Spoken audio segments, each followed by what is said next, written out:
business that my husband and I had started years ago. This was when doing websites for little businesses in town was like a normal thing. Now so many people can just do it on an app or whatever. They can throw up their own website. But back in the day, you had coding, and my husband was a coder. Actually, we had a cat named Coder. And I'm sidetracking, but when we got him, I was like, what are we gonna name him? And he goes, how about Coder? I'm a coder. And I was like, that's so cute. So we named him Coder. And he lived forever. He ended up living with my parents when we went on the road, and he was like 15 or 17 or something. Back in the day, you had to know how to hard code websites. They didn't have apps and everything to do websites like they do now.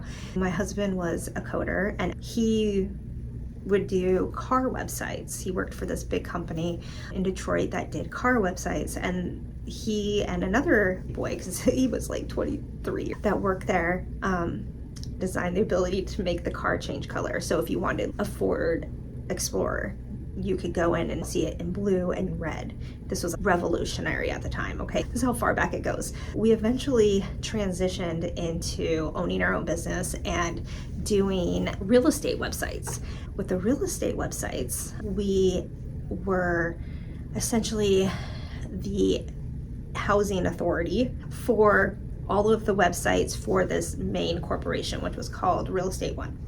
There's still a couple of them, but I don't know how it functions now. This was 25 years ago. We ran the main corporate site, and then we would feed all of their branches that were independently owned under the franchise. They would pay us for hosting and website design. We started to break up the cost to set up the websites. I don't remember what it was at the time, but let's say it was $5,000 to set up a website. So it was $5,000. You give us $500 upfront, and then you pay us $250 a month for X amount of months to come up with that sum.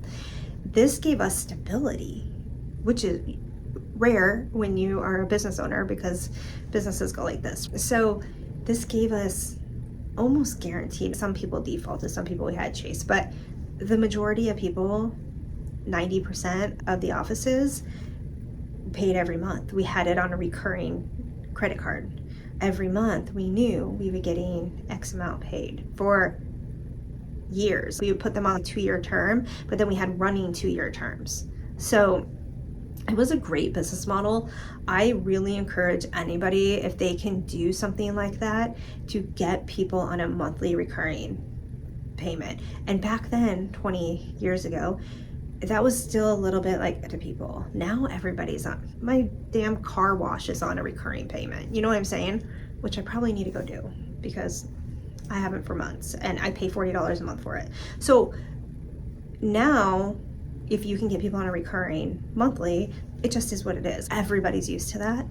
It is a great business model. If you do pet grooming, I go back to pet grooming a lot because my dog's a punk when we try to get his nails trimmed. So it's a trauma trigger. Pet grooming, I hate it. Right now, I just text my guy. I'm like, hey, when are you available again? But dogs need to have their nails trimmed every, 4 to 6 weeks, right? So you say, perfect. We're gonna do you on a recurring schedule the second Tuesday of every month at 11 o'clock. That's your set time. And you get billed if you're at home or not. Bro ain't waiting around. My guy needs to do this too. I'm just saying he doesn't. I've missed appointments because I'm a Lulu. You need to have something that's on recurring. My husband and I, today we're just watching this video of this guy who does hair. He does hair extensions. And this lady flew out from Utah to LA to get her hair dyed and extensions. He said it was $5,000 at the end for this. It was longer than I have really long hair, but it was longer than my hair, probably to her mid butt. And he did a really beautiful color. He did an amazing job. But when you get extensions in your hair, you have to get them every 6 to 8 weeks. If you're going 10 weeks, you are pushing it, your shit's falling out, right? So I'm looking at it like $5,000 every month and a half. Plus she flew from Utah to LA. And then she had to get a hotel and a rental car. So we're adding maybe another $1,000 on top of all that. Are you paying $6,000 every 6 weeks for your hair? He's got her on schedule though. He knows. I haven't even taken a new client in over a year because he has that much repeat business of high-end ticket people willing to spend $5,000 every 6 weeks. He said it took him 8 hours after his costs. Say he made $4,000, but then he's filming it and he's marketing himself for brand deals. He's marketing himself for clicks, for other types of engagement, for speaking arrangements, whatever it is. He's not only making $4,000 a day, and that alone is insane. So you have to look at, when you have your business, how you can get the most recurring and where you can take that recurring and expand. He's doing videos that have millions of views on them, and he's getting paid to post those videos. My husband and I were watching a video about YouTube growth last night. They were talking about AdSense paying them, and he said, I think it was Omar, he said, I don't know if it was this year or last year or whatever, but he said, yeah, our company is estimated to make about $90,000 in AdSense. Like, YouTube, are you listening, is paying them $90,000 a year to promote their own business, not YouTube's business. That's when my brain just stops. Like, it halts, and I'm just like, that's a whole different level. That's where you need to get to. It might not be on AdSense. It might be on the recurring pet grooming that you do. Lawn care is a great example of this. My lawn guy comes every 2 weeks because listen, I should not live in a neighborhood because I don't care if my grass is tall. This is also my ADHD talking, because I don't care. I don't care if my grass is tall. I don't care if my dandelions have dandelion, okay? I don't care. The only reason why I mow it is because my father-in-law says shit if I don't mow it. I'd let that shit go. I don't care. You know what I do like though? I do like when we lived in Florida and it was just covered in our HOA and they just have the grass always done. That's fine. I will pay somebody to do that, but don't you think that I'm gonna get out there and do it myself, because I ain't got brain power for that. My yard guy comes every 2 weeks in the summer. Fine. I don't have to think about that. He gets a recurring payment every 2 weeks. Life is good. I don't even see him. My grass is just mowed every 2 weeks. I could do it more, but I don't want to spend the money on it. I think that's worthless. It's grass. Let it go.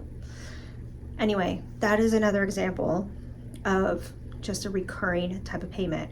My daughter takes voice lessons from her music teacher at school. So every Friday, I pay her $30 to do voice lessons with my 10-year-old, only on Fridays, and it is, I think, a 40-minute class. Okay, so she's making money. These things are just recurring. They keep happening. So when you're setting up businesses or your next direction in life, think about that. Think about what's recurring, what you can put on recurring, what you can aim to do that could be recurring. Because recurring is really what we want to go after. It's the best type of business model.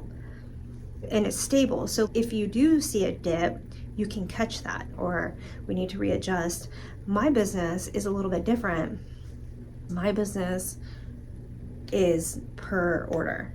So I have to get orders. There's no recurring in my business. I sell adult novelties. I don't have a lot of recurring ability, especially when you sell good products. They're just going to buy them and they're going to keep that and they don't need to replace it. But my direction for 2026 is reoccurring, is connection, because even in my adult industry business, I don't have a lot of connections with my people. Like, I might talk to somebody on the phone, but that's it. I want connection. I want community. I want unity. I want other people that think and talk like me, that I can have conversations with, who don't think I'm Delulu, because I am. I want other Delulus in my world. So that's my key takeaway from this video, is try to create a business or an opportunity that gives you residual income, residual payments, people on payment plans, things like that. That's what you want to do.